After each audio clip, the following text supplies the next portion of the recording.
Hey everyone, welcome to the Road to Tenby podcast. My name is Tom Davis, your host, and today I'm joined by a very special guest, someone who is probably finished his last Ironman by the time I just about started the run.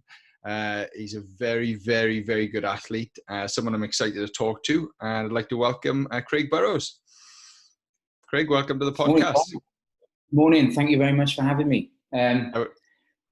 Well, yeah, I'm a little bit honoured actually, considering the calibre of the last couple of guests you've had. So thank you very much. It's all right. How's your morning been? Good. Very little to do at the moment. Just gearing up, ready to go back to work in a few weeks, and so I suppose I'm just cracking now, really. What does what does a normal kind of like day look like for you at the moment? Because normal doesn't really exist, does it, for anyone?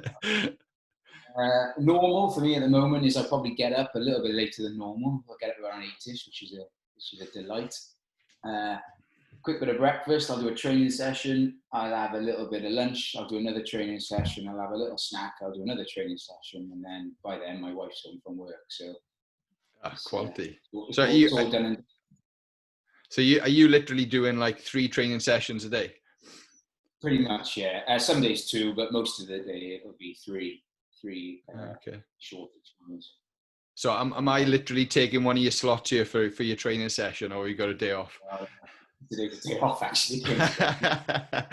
Good. I didn't want to interrupt things too much. So I'm really interested to hear kind of like what what your training looks like. We'll talk a little bit about your results over your triathlon kind of history, if you like. But just touching on that a little bit there, if you're training like 3 times a day, which for me, I just about can train twice a day without having about 5 days off afterwards. What does like a day's training look like? A typical day, if you're training 3 times a day, what does that look like for you? Well, usually pre-COVID, it would be definitely swim most mornings, if not every morning. But obviously, I haven't been able to swim for about part of 10 weeks now. So it'll usually be a tough bike on a turbo, something tough. I have a coach, so I do what I'm told, really. But it's usually involves something quite tough, and then it'll be an easy run, and then in the evening it'll be like an easy spin on the bike again, or it may even be a tough run midday and then another easy run in the night, or it mixes it up quite a lot, really. But it's never hard. It's quite most of the stuff I do is very easy. Okay. And what, like for your turbo sessions, do you use Trainer Road, or do you go on Zwift, or do you just kind of just follow a plan? Zwift. Yeah, I use Zwift, but Mark Whittle, who coaches me, puts my session into Training Peaks, and that goes straight to Zwift then. So it's a bit of an idiot's guide to training. I just turn Zwift on and it's there for me in the morning. So it's quite good. Class. I use Trainer Road myself, and it sounds very similar. I've not really used Zwift too much before, but literally turn it on, load the session, and away to go. We've done a nice easy one this morning, actually. Trainer Road is brilliant, and good friends of mine use Trainer Road. And if I didn't have a coach, I probably would use Trainer Road. It seems much more structured as well. And you can actually plan things. You've got the plan builder and stuff, haven't they? So you can actually do things. But I found that it was just a bit of a waste of money for me, because if I had a session in the plan that my coach had given me, I was scrambling around on Trainer Road to find something similar. Okay. I wasn't really getting. It's not for people like me, I don't think, who are being told what to do every day. It's brilliant. Yeah. It's absolutely brilliant. Yeah, class. Yeah, awesome. So, just for the purpose of the listeners, give everyone like a little bit of a background on you, what you do, day to day, career wise, how you got into triathlon, and just give everyone a bit of a rundown, really. Yeah, well, I'm just a very normal human being, I think, really. I'm a teacher, a comprehensive school teacher in Barry, in Whitmore High School. I teach ICT and sociology, which is completely different to what most people think I would teach.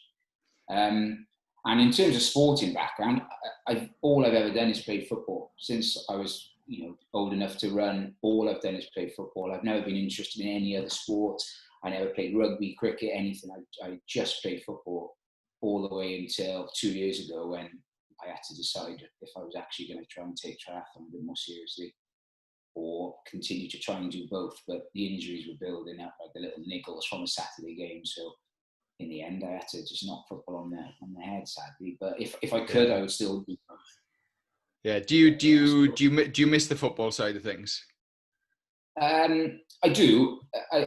Team background and individual background is so different, and I love team sports. I love the camaraderie, but I just found that, as the type of person I am that trains my nuts off, sometimes if you don't get the same commitment from other team members, it almost becomes a thankless task. So the more I gravitated towards individual endurance sport, I found that what I put in, I generally got out. So that's probably why. But I do miss it. I do, yeah. And I'll sit for hours and watch football on TV, but just can't do both, sadly.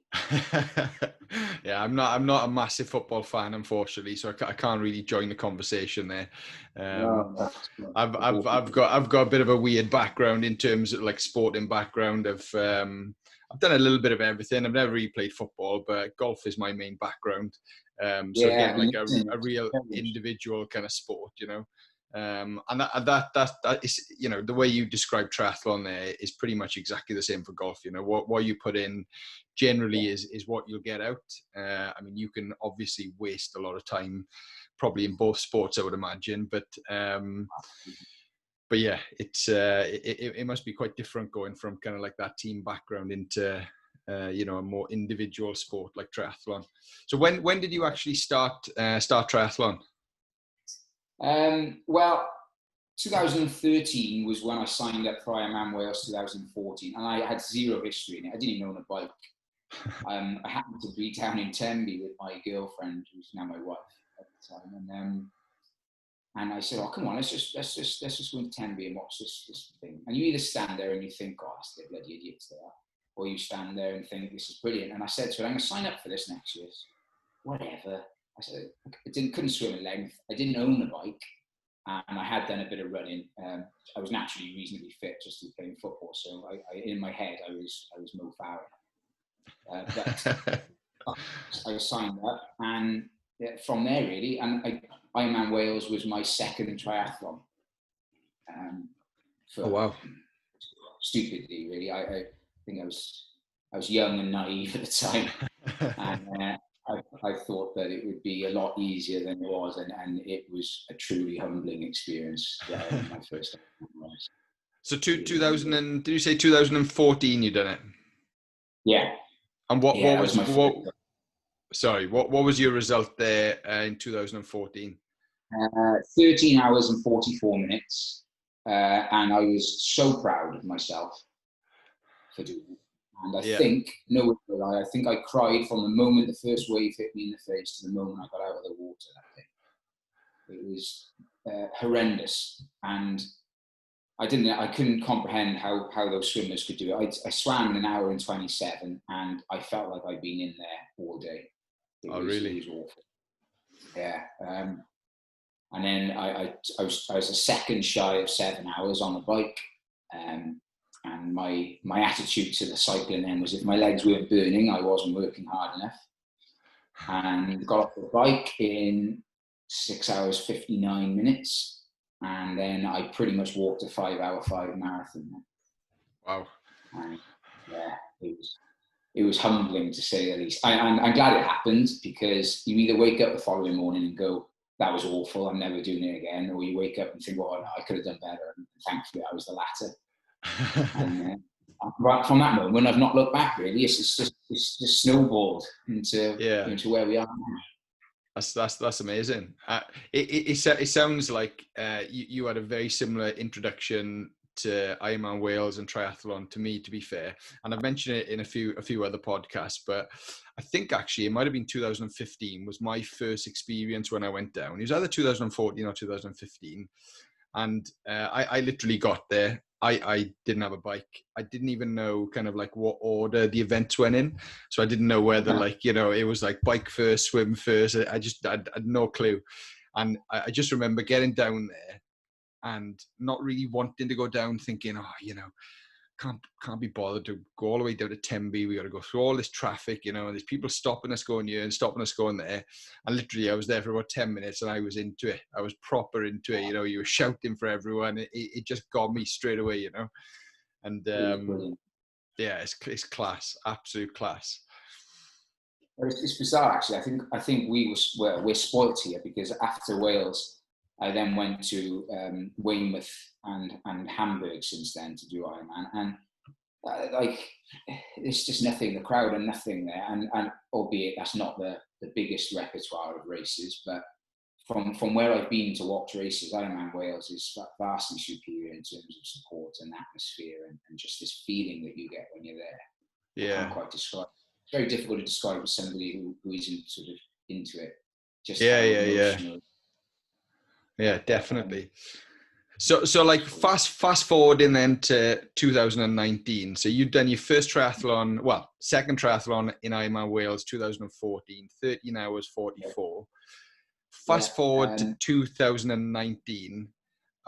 I've got your results down here as 10 hours 17 and 27 seconds. Yeah. I mean, that's just a joke of an improvement there. Yeah. Well, it was. I say it was a surprise. It wasn't a surprise in the sense that I knew. Well, my coach and I knew where I was going into it. We knew we had a chance. But I mean, 2 years after Wales 14, I went to Weymouth and did 11 hours on the dot. It was 11:00. And then the following week, I did Ironman Wales after Weymouth, and that was almost 12 hours. And then the following year was Hamburg, dipped under 10 hours, but it's a frightfully fast course. And then just coming in at 10:17 at Wales, I couldn't believe it, really. I couldn't believe it. And right on the day. Sorry. At that point, on that journey really from 2014 through to 2019, at what point did you decide that you wanted to go out and get a coach? I actually had one from 2013. Oh, really? Okay. It was more by sort of coincidence, really. I happened to work with, so I'm with Mark, who's head coach at Whittle Fit, and I happened to work with his wife, who is assistant head teacher at the comprehensive school I work with. And I said, I've signed up for this stupid race. He said, my husband's a coach. So I said, oh, okay. So I signed up with him. He was a little bit gobsmacked that I'd signed up for a full Ironman as my first race. And I've been with him ever since. So he helped me choose my first bike. I didn't own a bike when I started with him, so he took me to treads, and we are where we are now, really. Yeah, class. So it's almost been as much his journey as it's been my journey. Yeah. And do you do you feel like that your improvement over those 5 years is a lot down to the fact that you've had a coach and been able to follow a plan, as opposed to because I related to a lot of people who I know, they've got no coach, they kind of they dip in and out of all these different plans, do their own thing, they go with what they feel. Do you feel like that improvement has got a lot to do with kind of like that coaching process and your ability to follow that coaching program?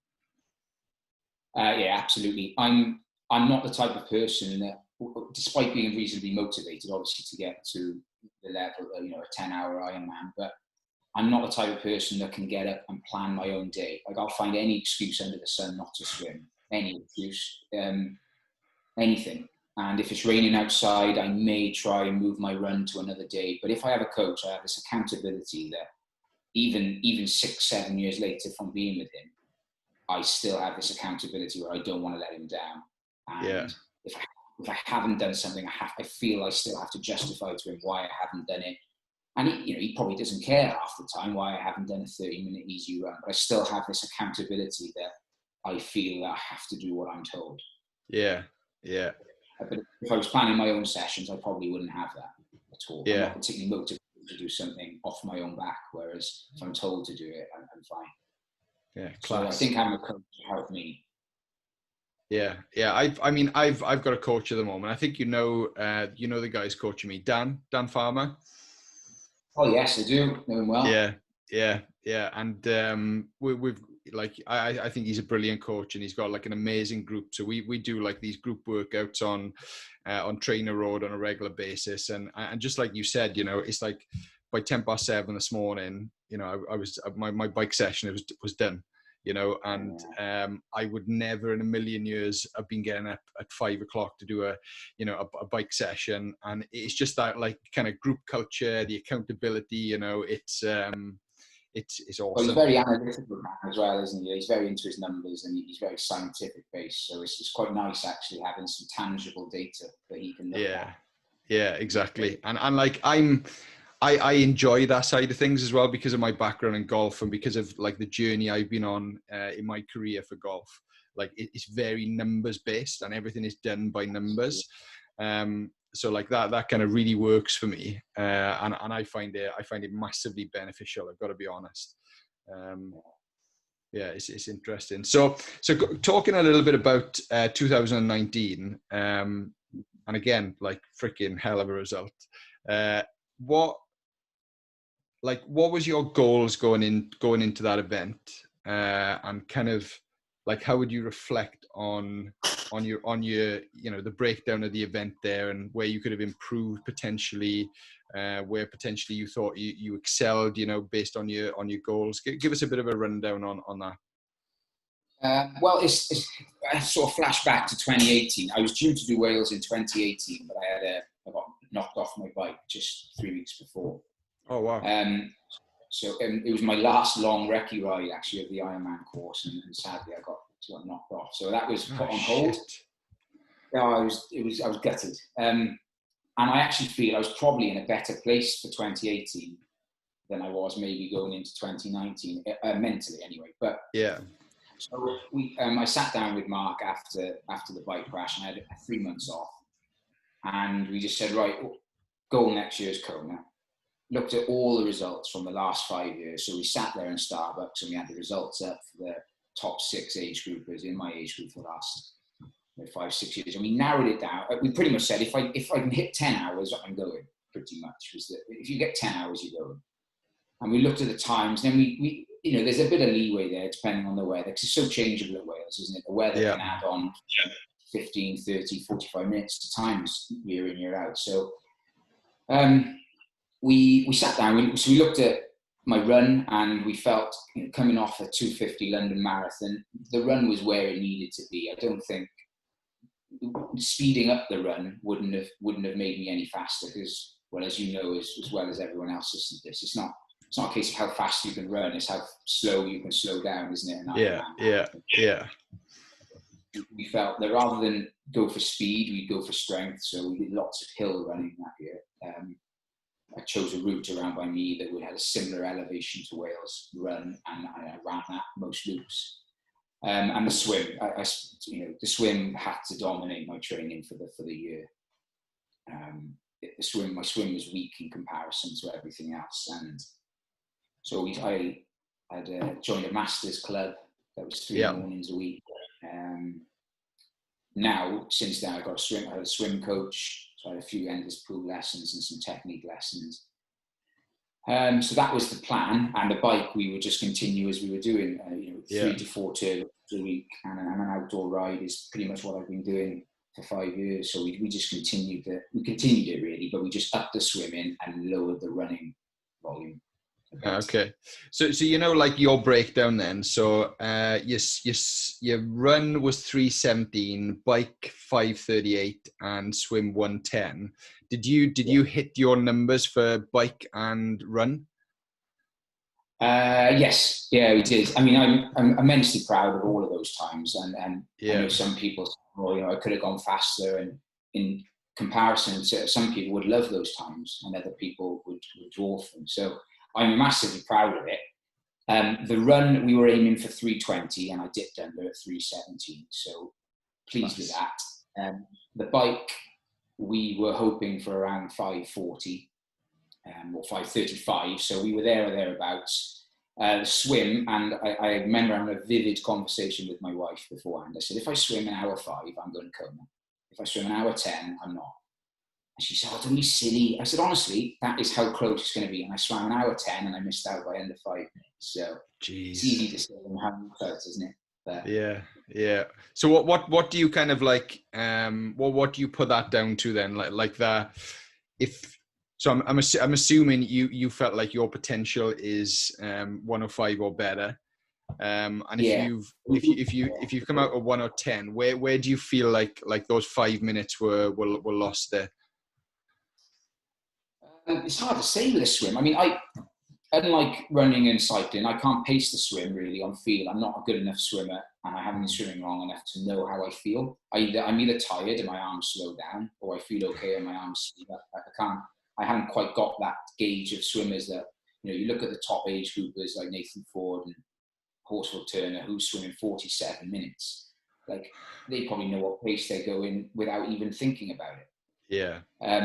So I suppose my biggest problem in the swim is not the swimming itself. It's just the atmosphere around me. I'm very uncomfortable in the water. I still get panic attacks now. I don't like the change from being on land to being cold in the water, and people around me being surrounded by being out of my comfort zone. Then I suppose really. Yeah. I mean, if I'm running and I'm out of breath, I can slow down a little bit, and same as cycling. But with swimming, you're a long way from dry land, aren't you? And it's just, I find it quite overwhelming at times to swim. And it's something that I've never conquered. I still haven't conquered it after 7 years. It's something I'm working on, but it's. So is that more like an open water versus pool kind of scenario, where you'd be like faster in the pool and then not so good in open water in a race scenario, just because of that environment? I think it is. Like the Masters squad I joined, a really good coach there, Rhys Jones, and we were making some big improvements there. And in the pool, he said, "Oh, you're doing really well in the pool. Your times are coming down." And as soon as I get in the open water, I just crumble.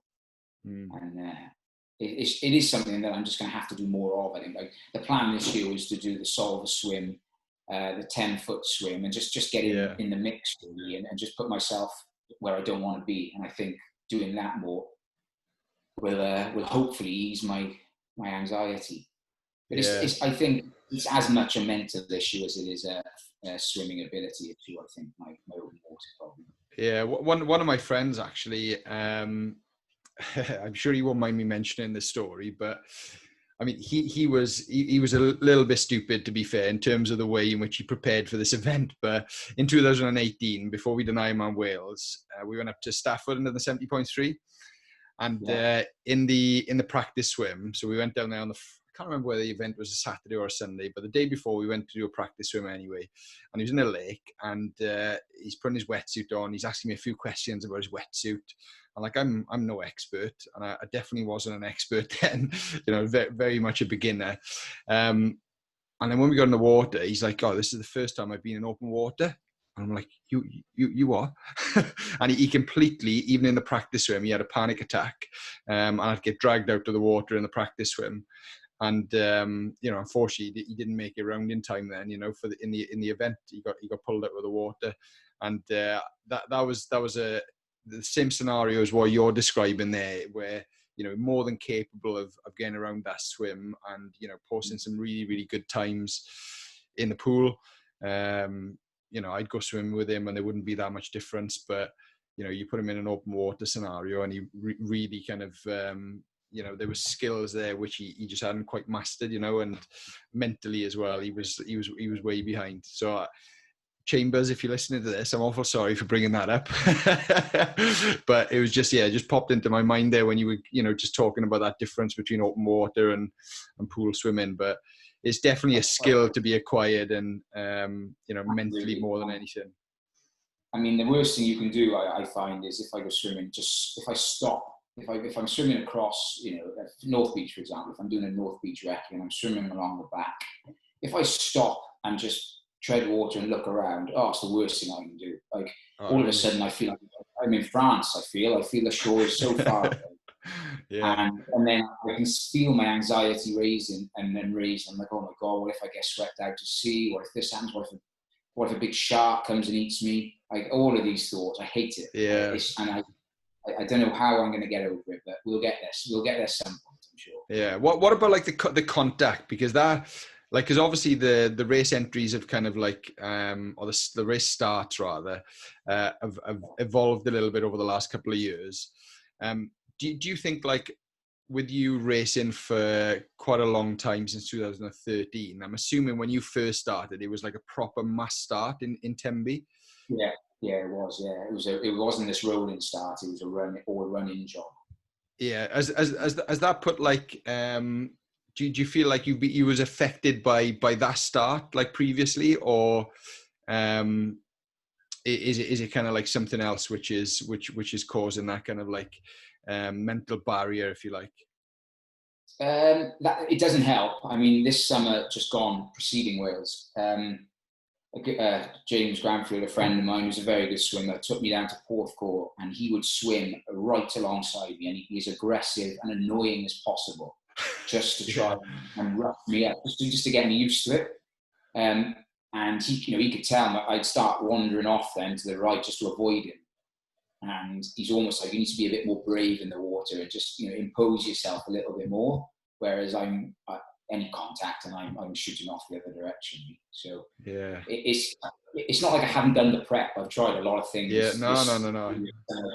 Just to try and get rid of the demons. And I do feel that we're making progress, and it will click at some point, but it just needs to click at the right race, doesn't it? So. Yeah, it's probably quite. It probably resonates with a lot of athletes, I would imagine, regardless of, whether you finish in 10 hours 17 or whether you finish in just under 17 hours. I think, from speaking to a lot of people in our triathlon club, they've got, big demons around swimming, like way worse than what you're describing, and I'm sure a lot of people will resonate with what you're saying. But it's so interesting, because for me, like, I've got to be honest with you, I absolutely love the contact. Like, when you first go into the water, I almost want it. Like, I enjoy it for some stupid reason. I don't know what it is. Stay away from the start of the swim then, will you? I mean, I wouldn't purposely kind of like swim into anyone, or, but I'm not a good swimmer at all.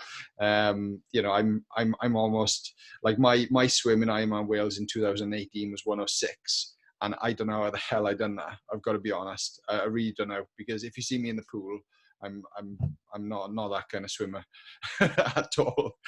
But Great swim. I would have bought that off you this year. Bloody right. Yeah, it's interesting. So like 2020 prep for you then. I'm assuming that you entered this year. And obviously it's ruined my plans a little bit. But, yes. And as you can imagine, after 6 years of Ironman, as you can imagine, my wife was over the moon with another year of me prepping for another Ironman. So she was cursing this. I've had similar conversations, don't worry, because we had a little one born on the 14th of February, and is our first one, and kind of like between the both of us, like I wanted to do another Ironman after 2018.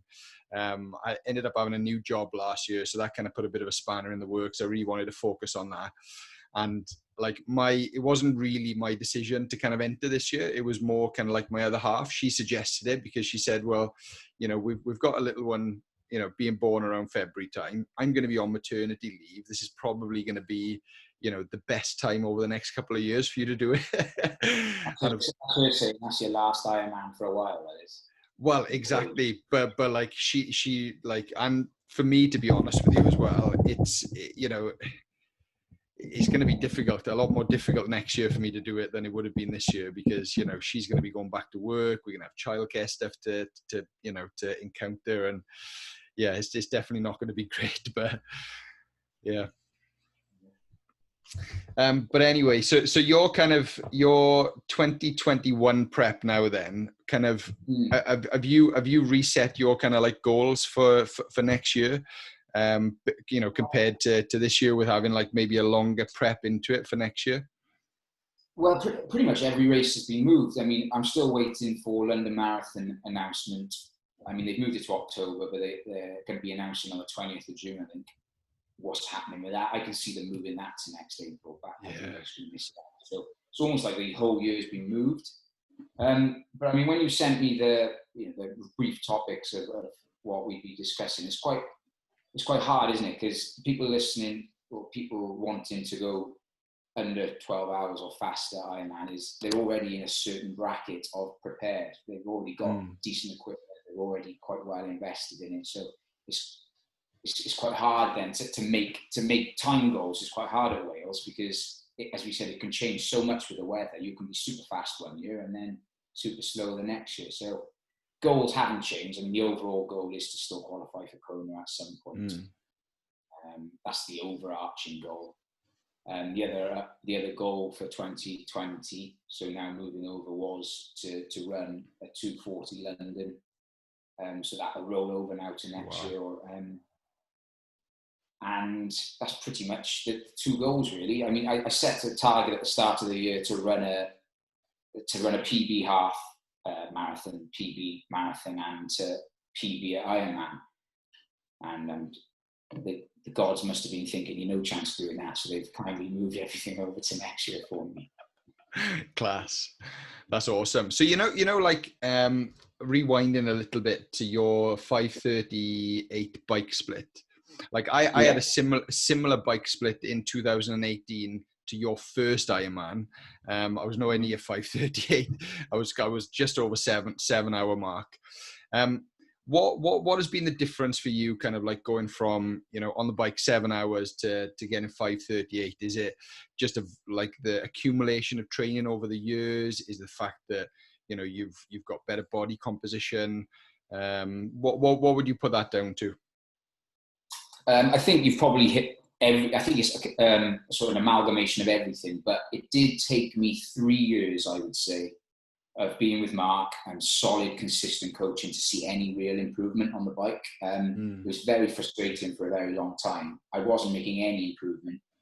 And all of a sudden, it just clicked. Something just clicked at one point where the power started to go up. The legs didn't hurt as much. And it was very hard because I wasn't very good at sort of leaving my ego at the door almost. Every training session I was given, I would smash it like it was the last session I'd have. And I was getting ill a lot. I was missing, particularly the first year of training, I was getting tonsillitis all the time. And I wasn't really enjoying it. It was hard. And the problem was I just wasn't going easy enough at all. And I remember him saying, it's going to take, it's an endurance sport, the key is in the name. It's an endurance thing. It takes years and years to build up. And I then eased off. All the easy runs, I went easy. All the hard runs, I went really hard. And very, very quickly, things started to move in the right direction. Wow. So I think with that, I did start to lose a little bit of unnecessary body muscle and weight. And I think everything sort of starts coming together a little bit. And as you start to see improvements, you take things a little bit more seriously. But the biggest thing for me was investing in power and having numbers to dial into every session rather than I'm not very good at going on feel. I know it's a skill that you have to acquire sometimes, but if I know certain numbers I have to hit on a bike or paces on a run, I'm fine. But to go on feel is quite difficult for me. I'm not very good. So do you kind of like with Mark then have regular kind of like benchmarking sessions and testing sessions, whether you do FTP tests, whether it's just like a one-off session where you kind of know if you complete that session, you're in good shape kind of thing? How do you measure your kind of your progress and fitness kind of like through the season then? Well, we used to. It used to be very much a sort of one-sided relationship, mainly because I didn't know what I was talking about. 2013, 14, 15, 16 was really me just doing as I'm told. But it's much more of a collaborative affair now. So I could probably tell you what my training week is going to look like next week before he's written it. But so I will have some input into the training session just because I'm a little bit more knowledgeable about it now. But so he knows, he can just tell by my training session if I'm fatigued or not really. He knows looking at my numbers because I've been doing the same sessions year in, year out. He can tell now really if something's wrong. But in terms of testing, we used to test regularly. We used to do FTP tests maybe every 6-8 weeks. Yeah. And now it's more just, I'll do a 10-mile TT on a Thursday night, the local 10-mile TT, which is roughly 20 minutes, a bit longer. And if my watts are higher, then it's an improvement. I mean, the time may be slower because of the wind, or faster because of the wind, but the watts would be, the power would be the same. So I suppose we just use races really now, or whether rightly or wrongly, but I find, or we found, that I would get too stressed out by the thought of a test. Okay. It should just be sort of incorporated into your training, and whatever the numbers are, but God, I'd want to taper for it. I'd eat a good, healthy breakfast. I treat it like a race, and it was affecting me a bit too much. You know, I'd get quite deflated if I saw a 1 watt improvement or something, which is nothing. I get really miffed. So now we've sort of learned that it doesn't work for me. Some people love testing. I prefer to go out and race like a 10-mile TT or Zwift 10-mile TT and get my numbers from there. Oh, that's good. Yeah, it's quite interesting, isn't it, how people kind of like react to those little tests, and I suppose you've just found your kind of own personal way of monitoring it, rather, which is quite interesting. It's really interesting. So, you know, like equipment wise, you mentioned to me in an email that you could literally do your own podcast on how you've kind of like evolved your equipment. Give me a bit of a rundown on kind of like what you've done there, because I'm sure it's going to be interesting for, you know, all of the listeners, including me. And my ears definitely pricked up when you said that. Well, I was writing things down. I thought, Christ, why did my wife marry me? I am an absolute nerd. And just looking at it, I thought, oh, God, I need to get a life. But I'm not very big. I'm 5'7", and you know, I've got the body shape of an 11-year-old girl. I'm tiny, and when it comes to sort of power, raw power, I'm not the strongest person. So I know that, which is why I choose routes like Ironman Wales and things, just because it levels the playing field a bit. Because it's a thinker's course, Wales, isn't it? It's not a brute force course. You've really got to think about them. So my approach is, if I can't outpower somebody, I need to either out-equipment them, or out-aero them, or outthink them in order to improve. So I literally, I stripped my bike down. Where can I improve this time on this bike? So, you know, clothing, I invested massively in clothing. I would spend hours out on the roads testing back and forth on the same stretch of road, different helmets, different clothing, using best bike split to sort of give me the numbers back. So clothing, hugely. I have 2 power meters on my bike in case one fails on race day. Like, that's obsession. There's no need for it. You don't need to do it, but I have 2 power meters on my bike. I have a crank one and a pedal one. And like, from just looking at, from researching my own research, like own stuff and testing, like you can see like 100 watts just on your equipment, and it's just absolutely bonkers. So I researched the best chain rings. So I got a big 54 chain ring. I got ceramic jockey wheels, ceramic bottom brackets, just to save a few watts here and there. I didn't buy the most expensive ones. I did my research, and you know, I didn't end up paying that much more than you would for a normal bottom bracket. Arm cups, extensions. I experimented with different angles. I had a bike fit with George Fox, who works for Matt Bottrell. Okay. So I had an aerial bike fit, which was massively, informative then, really, just about how narrow to keep your shoulders, or how not to tuck your head in, but as if you're dropping your chin to your front axle, and all of these really interesting tidbits that I didn't know beforehand. Yeah. And even, I mean, I know we'll get on to sort of tips for people going forward, but I even planned things meticulously that by the time I got to Lamphey, I would have drunk 1 litre of liquid, so I was a kilogram lighter going into the hilly section of the bike course. So I'd done 2 best bike splits, one from Lamphey where I was a kilogram lighter, and then I redid it with a kilogram, if I hadn't have drunk that liquid, and I still had an extra kilogram. And it was still like an extra minute, you know, saved just from losing a kilogram of weight over the second half of that bike course. So I mean, you can get too obsessed with this type of thing, but that's the part of this I enjoy. Like, I really love the part of it all. And I think if you put the if you put the time in to research, you can save massive time for doing very little extra training. Yeah. Because there is a ceiling for people like me where I'm not the most powerful. So how do I get an advantage? Well, I have to use my brain a little bit, really. So yeah, I mean, equipment wise, I'm always tweaking things, saddle position, different saddles, this, that, and the other. And I think we're there. I think I finally settled on my equipment. What's been like let's say your top 3 changes to the bike that you've made, kind of like, which has given you the biggest kind of savings? Probably one of them would be switching to tubeless tires. Oh, really? Yeah, I know rolling resistance wise, they are, tubes are slightly faster, but the mental insurance it gives me knowing that if I puncture, it will seal itself is massive. I can just set them and forget them, and I don't have any issues with tubeless at all. I haven't had any problems with it since I've installed them. What else would I say is probably helmet. For years, we had POC helmets. I'm sure Dan will tell you as well. He's got a POC cerebral helmet, and it just didn't.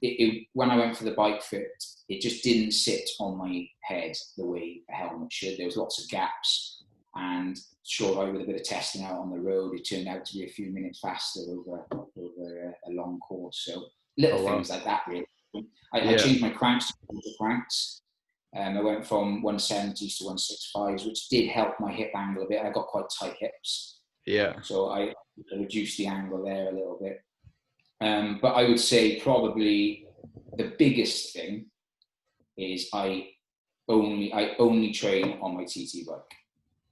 Okay. The TT bike is on the turbo all winter, and I will do every session in the TT position, everything. Sweet spot and below, I do not budge from my TT position. Anything above sweet spot, I will sit up and pump it out. But I'll do my very best to try and stay down and just work on the position. I'm pretty comfortable now at holding that. I barely moved out of it for Ironman Wales. Wow. It's just because I've practiced so much. I didn't have a road bike for about 3 years after Ironman Wales 2014. It broke and I never replaced it. So I bought a TT bike, and that was the only bike I had. So, so did you say? Sorry, did you say that you would have done the first Ironman Wales on a road bike or a TT bike? Yeah, no, I did my first one on a road bike. I sort of right the passage, really. I bought a road bike, did a race, bought some clip-ons, did another race, bought a TT bike, and then now it's just escalated. Yeah, I've only got a road bike. I've not got a TT bike, and I think that's probably the next step for me is to get a TT bike. I mean, people argue all the time that Ironman Wales is not a TT bike course, but I firmly disagree with them. Yeah. And I think if you can get comfy on your TT bike, I don't understand why people say they're just not as comfy as road bikes. I'm very happy on mine. So that would be the biggest investment, I would say, to get that speed down.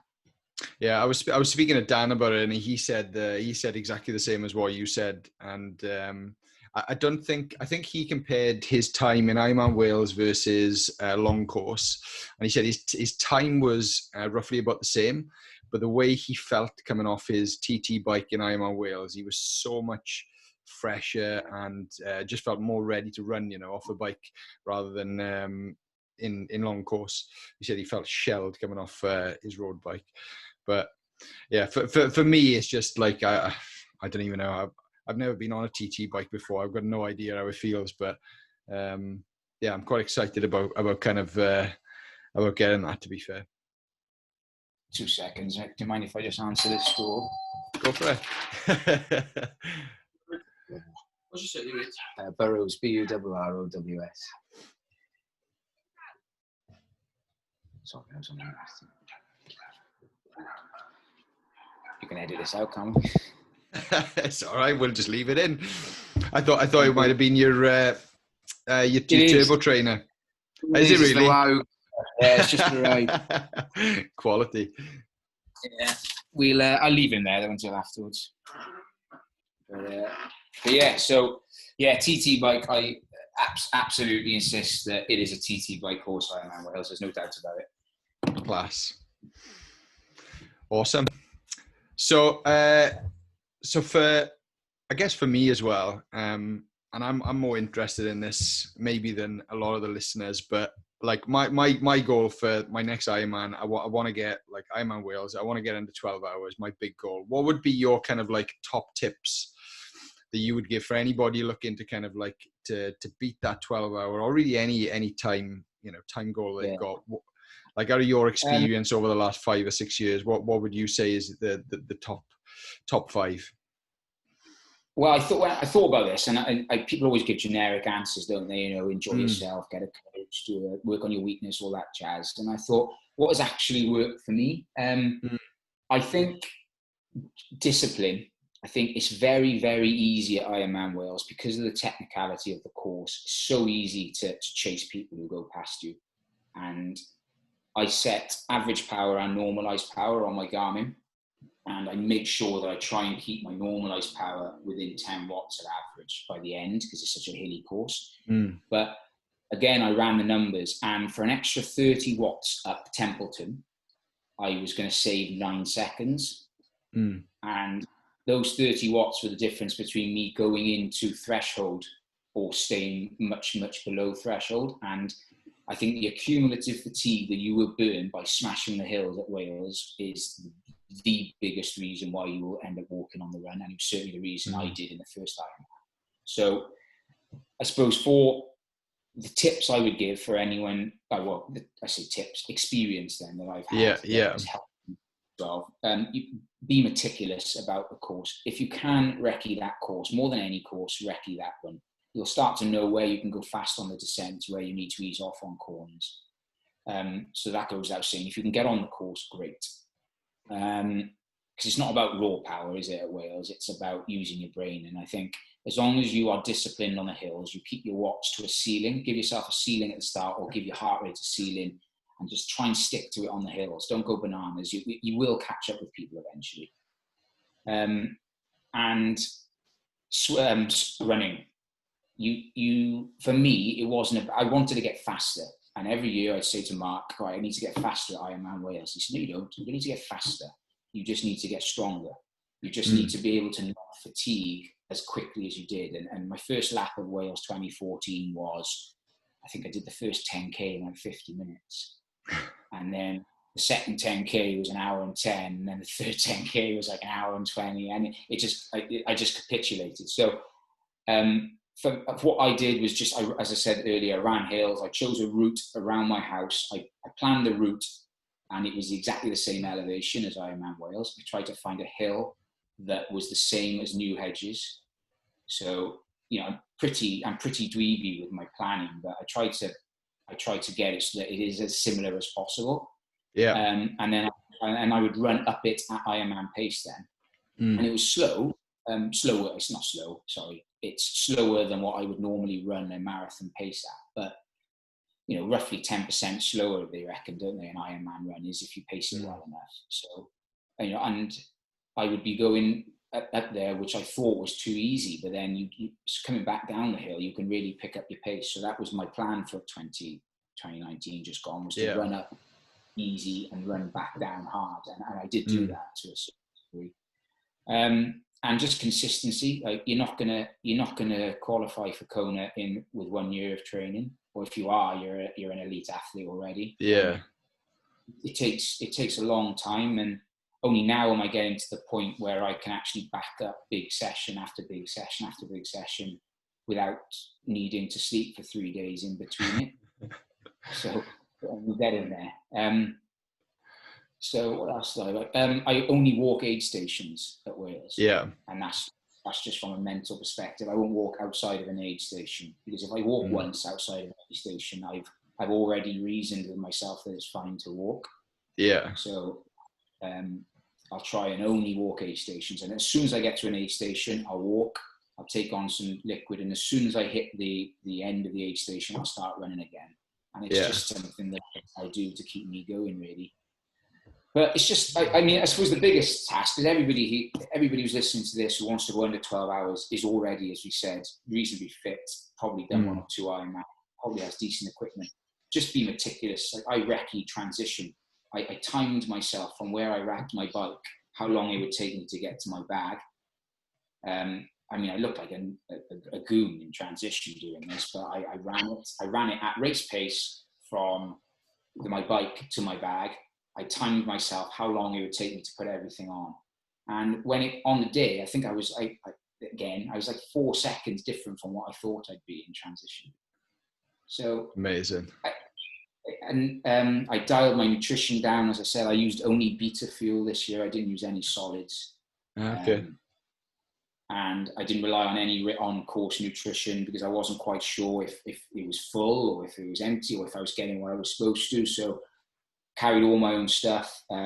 Again, I timed it so I would lose certain amounts of liquid at certain times on the course, so I'd be a bit lighter. And I suppose it's just being meticulous, just reading a lot and just taking it seriously. If you really want to do well at Ironman Wales, you've got to take it seriously. And the biggest tips there, I would say, are discipline on the hills and know the course. Class. And I think if you do those 2 things, and you'll get off that bike feeling a lot better. Amazing. We all know that feeling. You get to Heartbreak Hill, and you just you feel like Chris Froome. You're out of the saddle, you're pumping up. And it was so hard this year just to stay in my seat and just spin it up. And I was thinking, I really want to soak all this in, but it'll come back to bite you. That second lap, you'll get to Lamphey on the second lap, and all of a sudden those legs are starting to burn, and you wish you'd gone a bit early doors. So, but that's it really. That's just be sensible. You know your course. Be consistent over years. I mean, I look back through my training peaks before I came on here, and since I started coaching with Mark, who was after the Cardiff Half 2013, to today, my average training hours have been 9 hours 57 a week. And that's including weeks off and injuries. So I've been pretty. It's not 20 hours a week. There's been some 20-hour weeks, but it's just been pretty consistent over 5 years. I mean,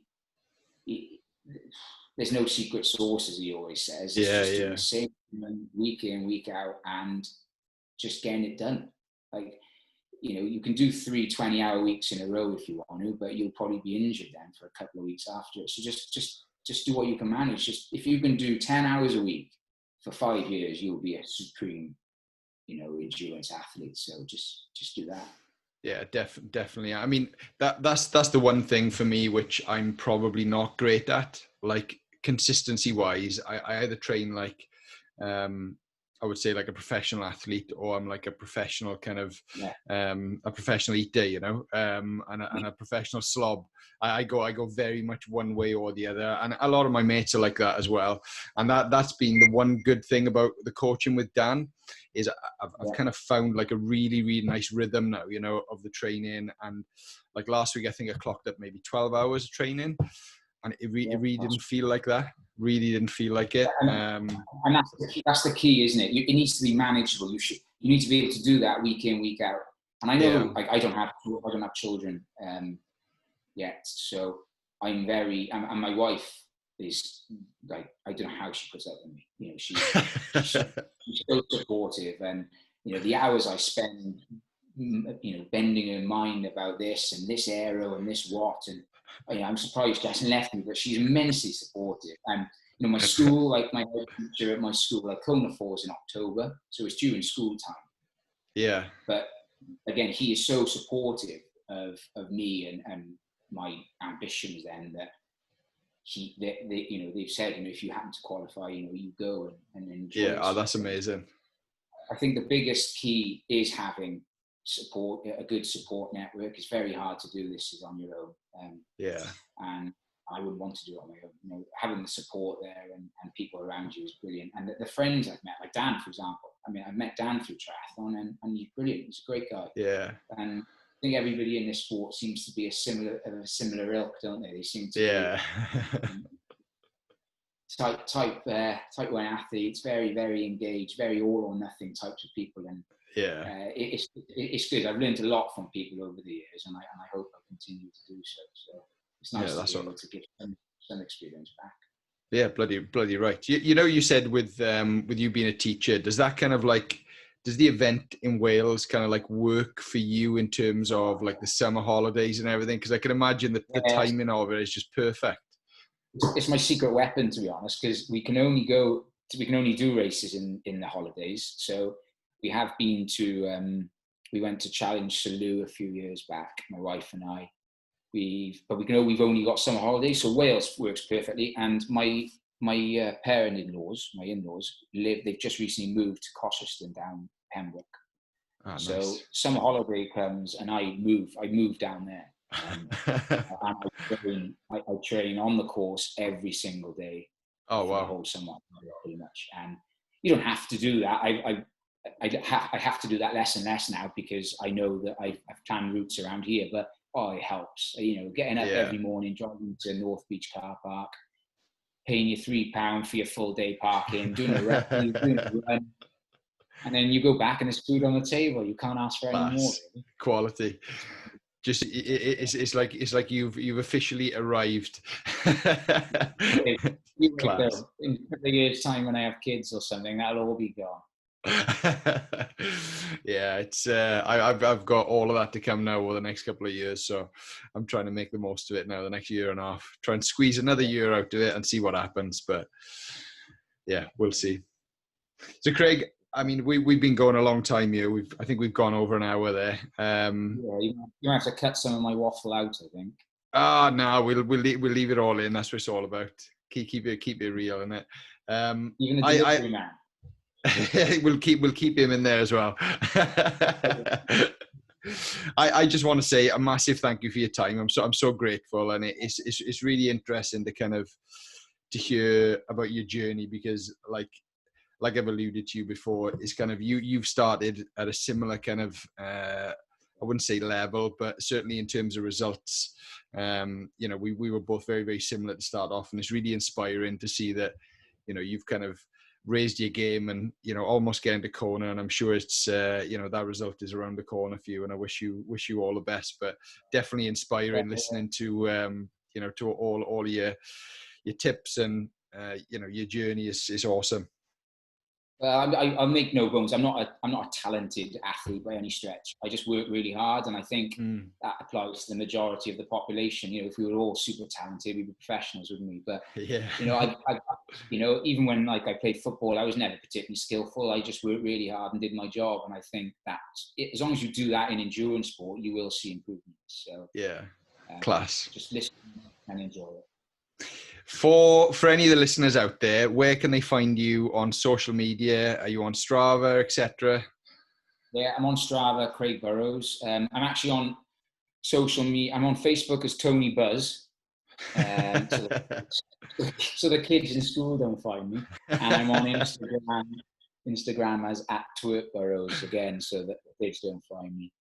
Yeah. I'm not one of these people that posts pictures of every training session, though. But I do post a few nuggets every now and again of a new chain, or me waxing my chains, or anything like that. So I suppose if you're interested in that type of thing, you might get something good out of it. Yeah, I'll put all the links in the bio anyway. And if you, I'm sure you might not want to put your Facebook stuff up there, but if you want to keep it kind of secret, but. Yeah, I'll put all the links in the bio anyway for everybody or the show notes rather, not the bio, for everyone to find you. And thanks once again. I'm extremely grateful. Thank you for having me on. I'm honoured. I do really feel honoured. Thank you. Top man, and good luck next year. I'll see you on the start line. I'm sure see you around. Yeah, thank you very much. Top man. Thanks, Craig. Bye now.